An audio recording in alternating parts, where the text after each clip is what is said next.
welcome back to my channel.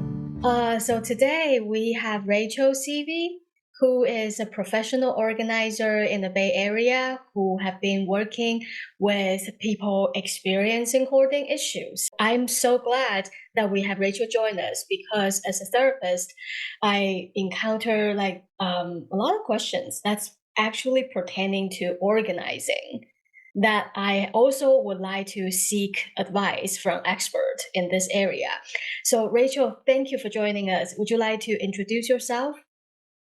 Yes. Hi, Dr. Joe. Thank you so much for having me. It's really nice to be on your podcast and YouTube channel.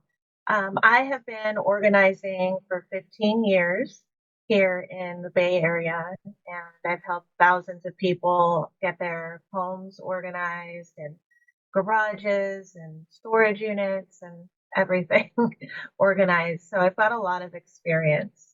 And I work with a lot of people who struggle with hoarding behaviors, overwhelm, lots of clutter issues or health issues. So I have a lot of answers for any of the questions that you might have for me. That's great. That's great. So before we get into the more technical questions, I wonder if you can share a little bit about what's your experience working with people with hoarding issues versus with people without hoarding issues. Well, I have to say that a lot of my clients initially identify as having hoarding issues, but a lot of them really don't. A lot of them are struggling with chronic disorganization. Maybe they've never learned how to organize. Maybe they've got illnesses or some sort of, physical impairment that doesn't allow them to move around as much. And so people don't really know what word to call themselves or what to identify with. And so I'd say 75% of the people that contact me say, hi, I'm a hoarder. And maybe 3% of them actually truly struggle with, letting go of obvious trash. So, I mean, the true definition of hoarding. So, I'd say the people that call me definitely are not looking for better homes and gardens. They're looking for relief from their overwhelm. They're looking to see what treasures they can uncover. And they want to go through every single item that they own and see what they've accumulated and make decisions based on their current lifestyle. So I don't get a lot of people calling me wanting to make things look glamorous or, Pinterest worthy or things like that. The people that typically call me are people that have lived in their home for 50 years. And every nook and cranny has something in it. They don't know what's even out in the garage. People that call me are depressed. Some of them can't live their actual, daily lives. They're just barely functioning. So I'd say that people call me are more on the overwhelmed and severe clutter side than someone just looking to have their closet organized. I see. I see. So that gives a sense of the kind of people that you work with, and that your strategies will be more tailored to this population who is. It's not like I want to have a magazine kind of home. It's instead it's more like I feel overwhelmed for various different reasons, be it chronic disorganization for never learning how to organize, or be it depression, or it could be hoarding issues. Yeah. Okay. Well, thank you for sharing that. So, as who is a therapist who specializes in working with people who hoard, right? A lot of times people come to me and say, well, I want to do psychotherapy, and I think the goal of psychotherapy is for me to get rid of stuff. And so the answer is yes and no, right? So the goal of psychotherapy is to help figure out what's in your psychology that's making it hard for you to let go of stuff and then work through those challenges and work through those unprocessed things so that you can let go of stuff. And so as the outcome, kind of like a side effect of your mental health healing, then you are letting go of stuff so that you can have an uncluttered home. And so while we work through this more psychological aspects, even though that's the focus of psychotherapy, but the people are still living day in, day out in their house, still suffering from the clutter, a lot of things. They don't have place to properly sleep, properly cook, properly sit down and eat. So it just becomes such a, like, there's a lot to deal with. There's a psychological aspect, there's the physical aspect. So this is something special about this population. Like with the depression, we're working through the situation in the psychology mostly. There isn't like something externally that we also have to tackle. So that's why it feels like it takes a whole village to help this population. It takes people with different kind of expertise. And so that's why I'm very glad that we can have this conversation. Sometimes people ask me, oh, so I have this so much things, how do I organize it? Well, I can tell them how I would organize it as a lay person who doesn't have special trainings about organization. But wouldn't it be so nice to have somebody who is the expert in this area? So I have a couple of questions written down from things that I often hear from my clients asking. And I hope some of these questions is also something that our audience are also wanting to ask. So I'm just Yeah. going to go through the questions one by one and have Rachel share her advice with us. And then Rachel, in that process, if you thought about something else, please feel free to bring it up as well. Okay. Okay, all right. So question number one, where do we begin? Oftentimes people like, it's overwhelming. It's a lot of stuff everywhere. Where do I even begin? Yeah. No, I get asked that question all the time. And I'd say there are different things that you have to take into account before even starting.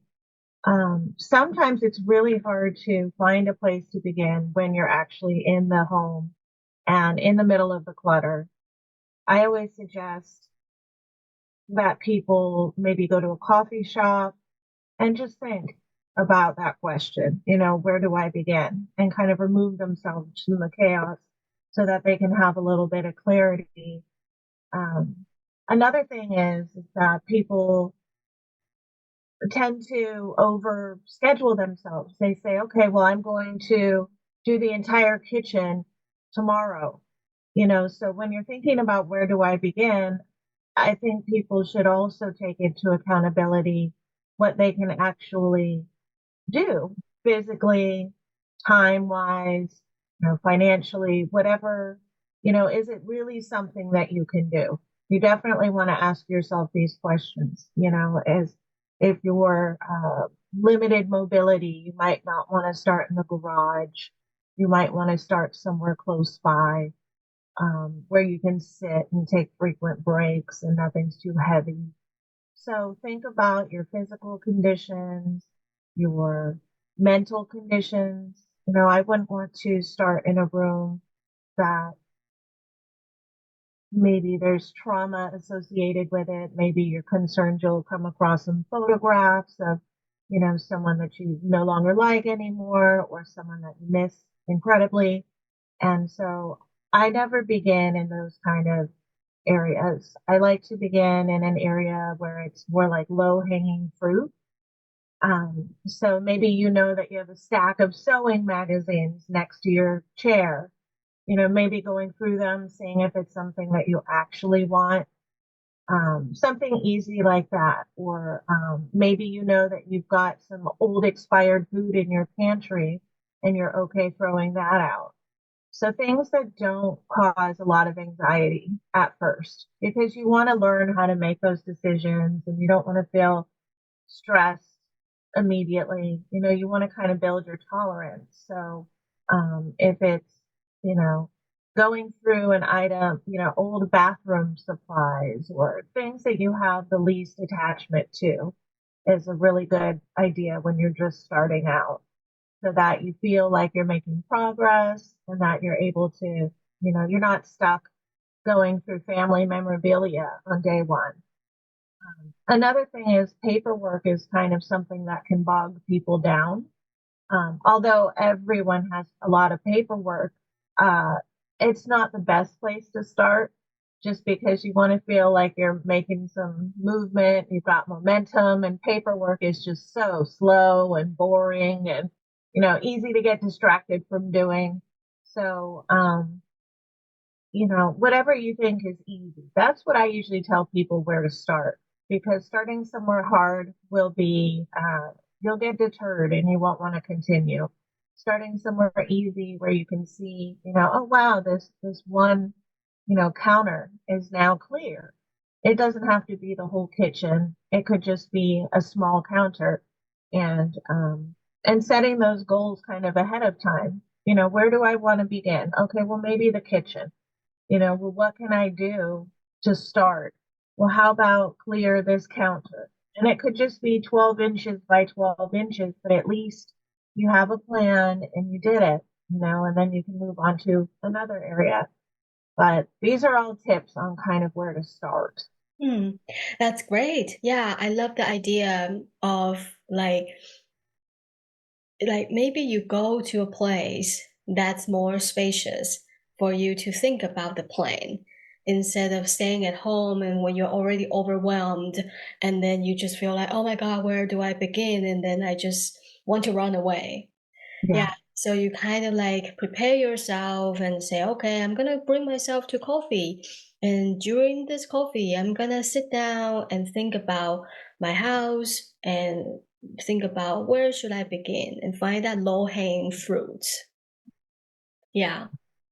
I think that another thing that I also think that I hear from you that I want to highlight is that it doesn't necessarily have to be you start from a specific room, right? It's not like you finish this room and that's your first room and then you move to this next room.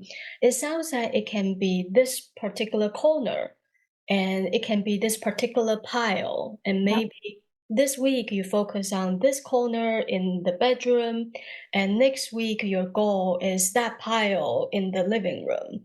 So it doesn't have to be like I have to finish this room before I can move on to the next room, right? Yeah, exactly.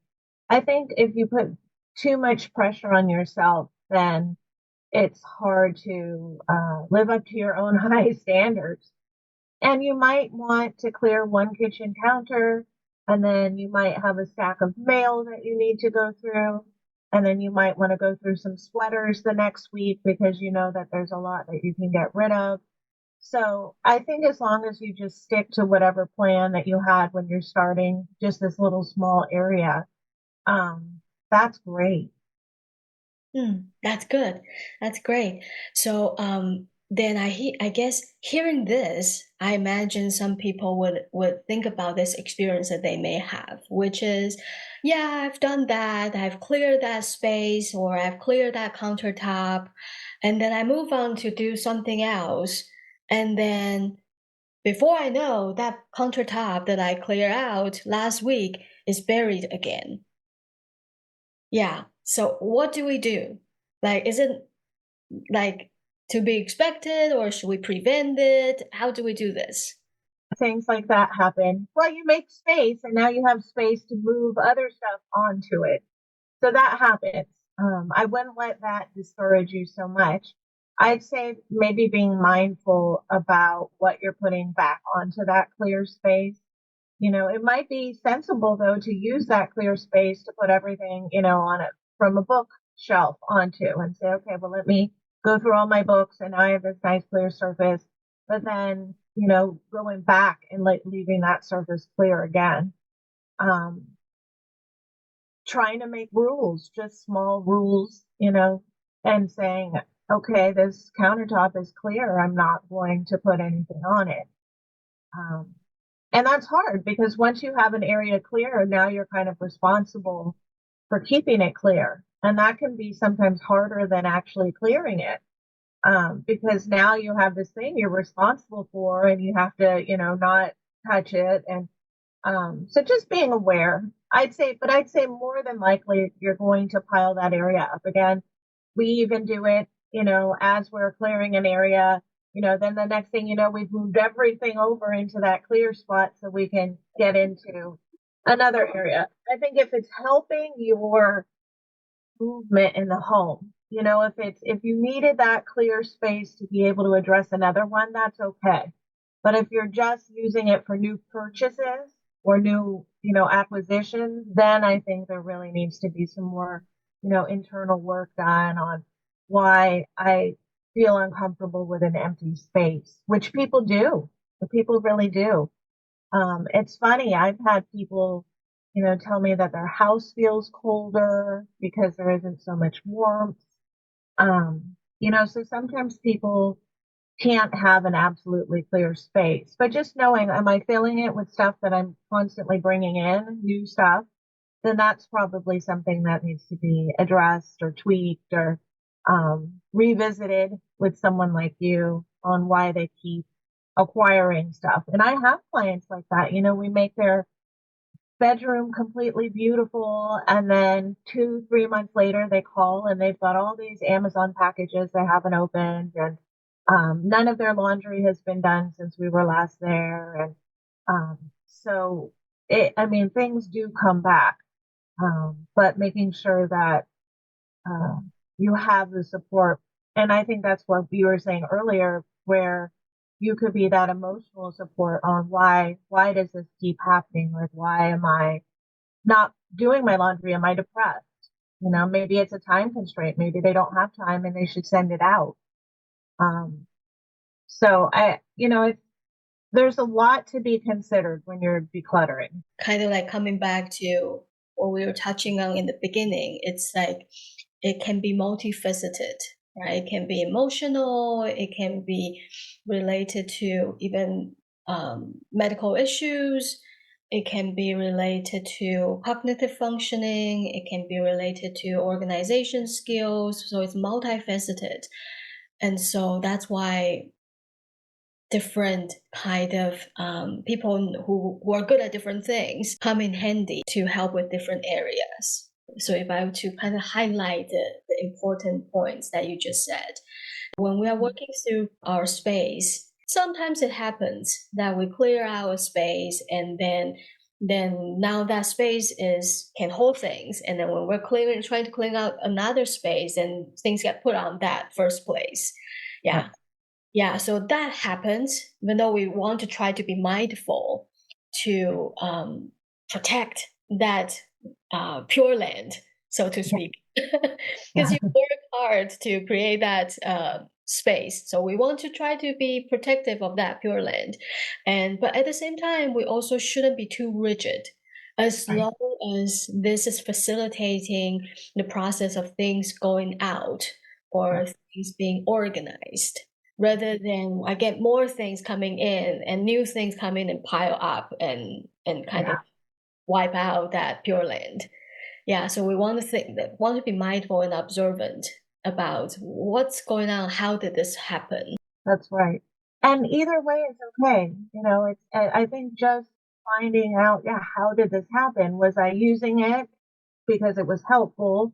Or did I see it as an opportunity to buy a whole bunch of new makeup and put it on there? And just not judging yourself either way, but saying, how did this get to be a mess again? And then, oh, okay, well, it was me. I bought new things. Or you could say, oh, well, it's okay. I'm in the process. I'm decluttering. It's okay. I'll keep it clear when I can. And I think just identifying how things happen is a huge step for people because they're so in the moment, and you get home from work and you put things here, you put things there, you do this, and you don't even really realize what you're doing. And so saying, oh, okay, well, that's how all of that stuff got there, Right. Right. is really helpful. Yeah. And sometimes like in this process, it almost feels like you're having to be mindful about your habit. So in inquiring, how did this get buried again? You're kind of like having to trace back, oh, what do I do on a daily basis? Oh, this is a landing zone. This like unknowingly, this space is a landing zone. Like I just come home, I get too tired, and then like, and then just pile things on top of this area. Oh, okay, that's how I'm doing things. Or like you said, or maybe an empty space makes me somehow feel uncomfortable. I just don't feel, I feel kind of unsafe. I have to pile it up. Or somehow I feel like it's empty, so I gotta buy more things to fill That's up that right. void. Yeah, so Mhm. all of these inquiring, as long as it's done in the non-judgmental way, it actually helps us to understand ourselves better and gives us a better opportunity to help ourselves. Because I really like to emphasize what you just said about, well, don't judge yourself. It's because when you judge yourself, you're feeling like bad. And when you feel bad, you're less likely, or it's harder for you to start moving again. Yeah, you just feel so defeated, you just shut down. Exactly. All right. So then I have another question that I think it's a very challenging question a lot of people. Okay. This question is, sometimes when we are working on one area, and then we like have decided, okay, some are things that I can discard, some are things I I am gonna save, or some are things that I don't know what to do with. Right. So I sometimes ask people to create, when they're sorting, they have three categories. They say, okay, this discard, and just to go directly immediately into trash or recycle. Or if it's going to donation, have a donation box and Mhm. just put it in immediately in those places. If it's going out, whatever way it's going out. And then there is like, this is staying. And then another thing is that I don't know, I don't have space for it. I can probably get rid of it, but I'm not quite ready to get rid of it. So I have them have a like a temporary I don't know pile. Mhm. Yeah. Would this be your approach as well? I think it's a good approach because people tend to, and I've pushed people either both each way. And when I say, well, I'll just take it away and donate, a lot of the times they want it back because they just haven't fully committed to letting it go. So sometimes, asking questions like, when's the last time you used it? Where did you get it? How long have you had it? Is it easy to replace? These kinds of questions will help them kind of get over the edge into the donate category. And then some people might say, you know what, I'm just not ready. But I think that the I don't know category is okay, especially with people that have problems um, giving things away. Because, you want them to be 100% sure that they're okay with that decision. I don't want to pressure them to, um, to go either way. But I have before just to see like, okay, because I can always bring things back to people. And I found that when I push people to donate things and they're not ready, then they typically want them back. So allowing the person to kind of have that I don't know pile. Another thing is sometimes people are kind of spatially challenged. And so they might say, well, I think this might fit. And you or I might think to ourselves, well, there's just no way that's going to fit. But sometimes that person actually has to see, us place it into the living room and say, wow, that doesn't fit. And then we can get rid of it. So sometimes people are in that I don't know category, I think, because they're kind of spatially challenged. Well, I don't know, I might use it. And it's like, well, it's never going to even fit. Um, and it's interesting because I feel like it's obvious to me, and a lot of the times it just isn't obvious. People go, oh, well, I want to keep all these extra pots and pans, and, and they have this tiny little kitchen. I just don't know how that's going to work. Let's try it. I open the box, and they have to physically see it. Oh, wow, there's really no room for these pots and pans. And then they go, okay, let's get rid of them. or let's get rid of the older ones and keep it, but it's sometimes it isn't as obvious to the person that you're working with that it won't fit. So I don't know if you've ever encountered that, but I encounter that a lot. And so actually putting the thing into the space is really helpful for people to make the decision. Or they say, oh, oh, that bedspread is terrible. It looked a lot better, online. Let's donate it. So the I don't know category can become kind of an experiment. Like, well, okay, let's see. Mhm. You know, let's see if that fits. Let's see what that looks like. Yeah. And then that might help somebody make some decisions. Right, right.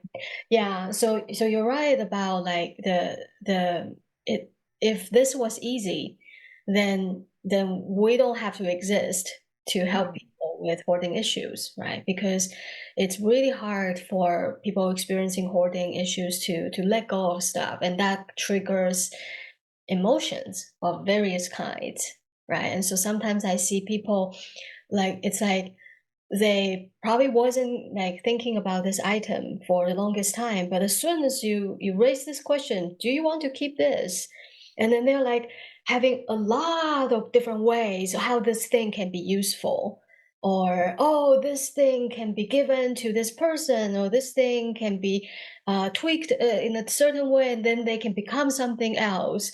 And so all of a sudden when it comes when this potential threat of having to get rid of something, then somehow all the creativities just bursts out, and all the spaces just feels possible to fit everything. Is that it's harder to make that call. Okay, yeah, I'm gonna let it go. Instead, we're gonna be trying to think, oh, it's gonna fit. I'm sure it's gonna fit. Yeah. Yeah. That was wise to realize, yeah, if we or the people we're working with, if they make a decision that is not kind of premature, and you say, well, I'm gonna let this go, and then later on they still remember, I made that wrong decision 10 years ago. I threw away that thing because I was under pressure, and now I still remember that, and now this is why I can't make that kind of decision ever. I don't want to risk regretting my decision.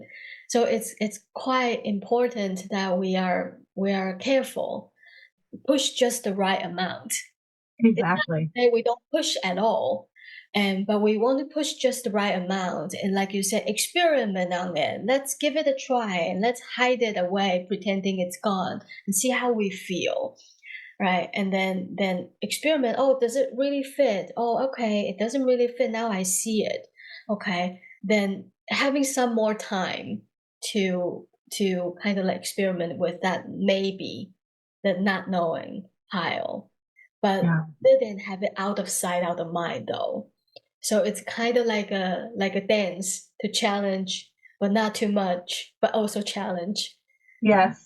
It is.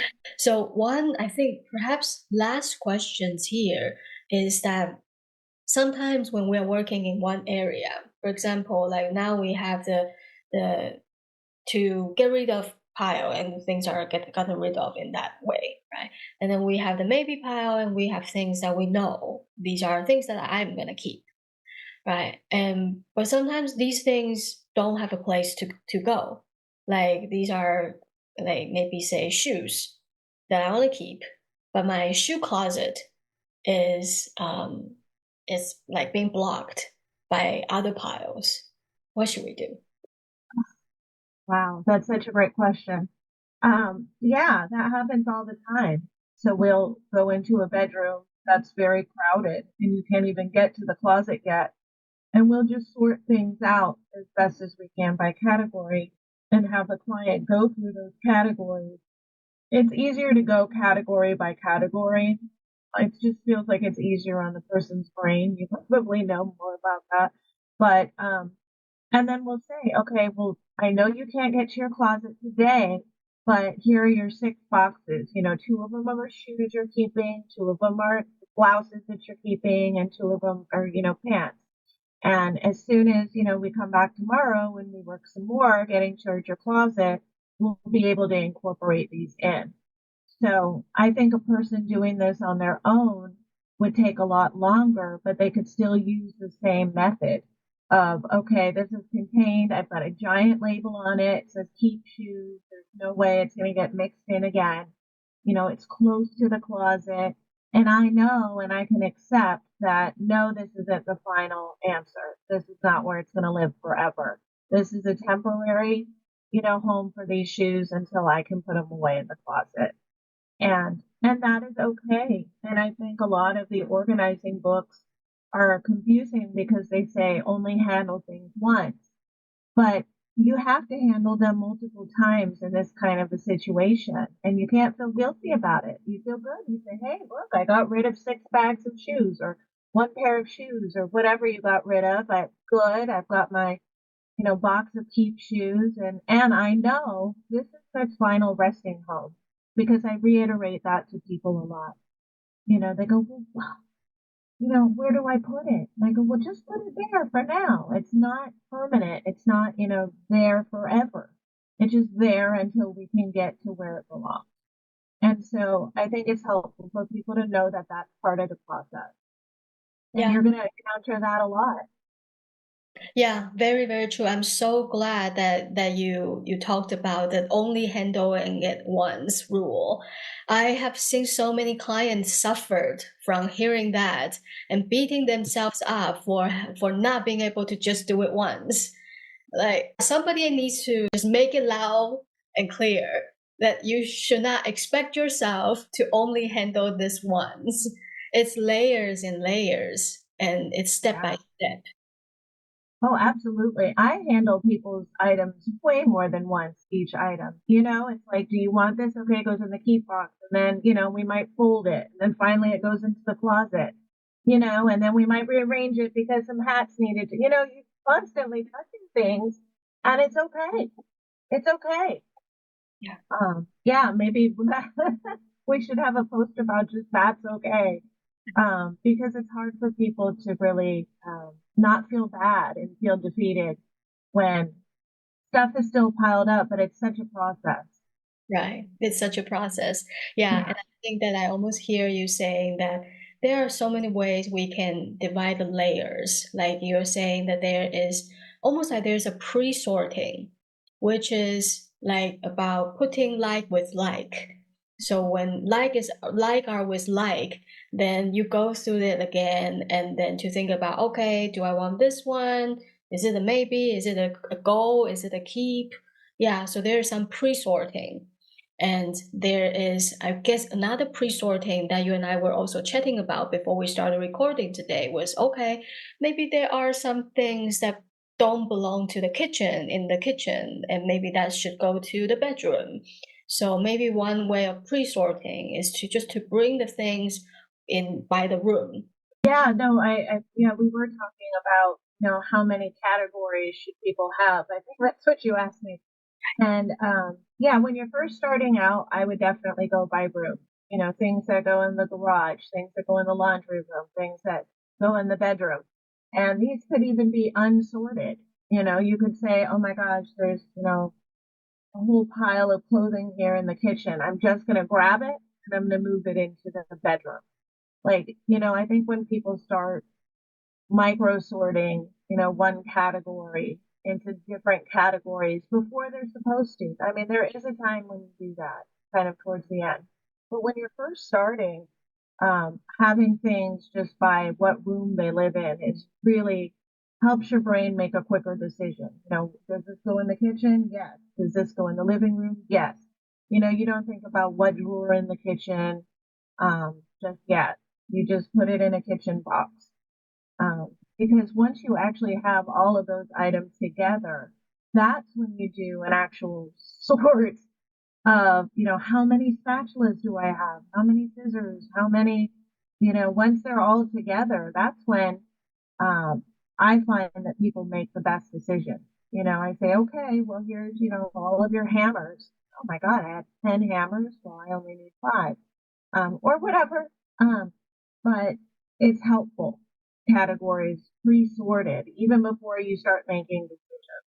Mm-hmm. And that's actually what we do a lot of the time because I found if you have a box and I don't know if you call them doom boxes, but we call them doom boxes. And those are very exhausting. It's every category in one. It's almost like, oh, company's coming. I'm going to put everything into a bag, from every room and throw it into the closet. You see that all the time. And then I get to the bag and it's paperwork, it's kitchen forks, it's, makeup, tissues, it's every single category at once. And you're just like, wow, this is a lot. So sorting it out for the person is so much better than having them go through each like doom bag one at a time. Cause they pull it out and they're like, oh, a pencil. I'll keep that. Oh, a kitchen item. It's very hard. So if you have all the pencils together, all the kitchen items together, then they're like, oh, okay. Because when it's piece by piece, I find that people tend to keep it Mm. because they don't know how many other ones they have. Is this the best pencil? I don't know. So I'm going to keep it. But Mm. if you say, here's all 600 of your pencils, what do you want to do with them? Then they're able to really make a better decision than picking through different, you know? Yeah, that makes a lot of sense. But I'm thinking about like, what if they can only get to so much. Like there may still be pencils, but they can't break through that area yet. So it's they know, for example, pencil. I know that deep in the back end of this thing that I can't reach right now, there's still more pencils. Do I wait until I exhausted all the pencil sources and lay it all on the table before I start making decisions, or can I start doing it when I have enough pencils here and I'm just like applying the layer by layer Yeah. principle? We handle this sorting once, and then maybe 2 months later you found more pencil, then you bring it again together and then you cut it another layer out. Can we do it in this way? Yes. Yes. That's such a great question because it's so practical. It's such a great question. I love it. You've got great questions. Yes. And sometimes people get sick of pencils, and they've only done one room and they go, that's it. If you find another pencil, just put it in the donate box. They don't even want to deal with the pencils, any longer. But yeah, no, if you've got a good group, 20, 25 pencils or something, and you've only done the kitchen, just go through them. Absolutely. Especially if there's ones you don't like, ones that are broken, ones that don't work. Those are the easy ones to get rid of. Some people do like to wait. Again, this is because they have a team of people helping for all the pencils to get together. And that's very satisfying. It is, as an organizer, you've got this box just of pencils, and yes, I found a pencil. It goes in the pencil box. It's very satisfying. But it probably, yeah, you're right. It isn't practical if someone is doing this on their own. They probably won't get to all of their pencils in a short amount of time. So absolutely go through them. Yep. And as you find more and you go and continue sorting, add them to the ones you've kept and, keep pulling. And there isn't an amount of pencils that a person should have or rulers or scissors. People ask me that all the time. How many books should I have? And it's such a preference thing. How do you feel comfortable? Some people love being surrounded by a library of books. And I feel like if it's safe and it's not impeding in your daily life, then keep as many books as you want. Whether you're not, whether they're just for, posterity or whatever. If it makes you happy. So I'm not, a minimalist with my clients in that sense. I go, well, you haven't read this book, you got to get rid of it. Hey, it fits on the shelf. It's not hurting anybody. You love this book. Let's keep it.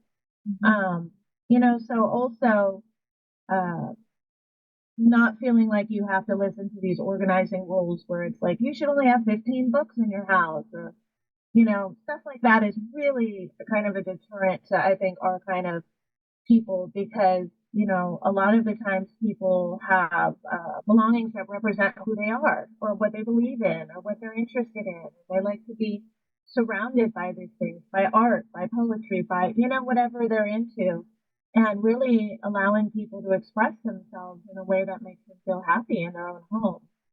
And that's when we go in, we have no judgment. I don't rearrange furniture or suggest artwork or anything, unless people want me to.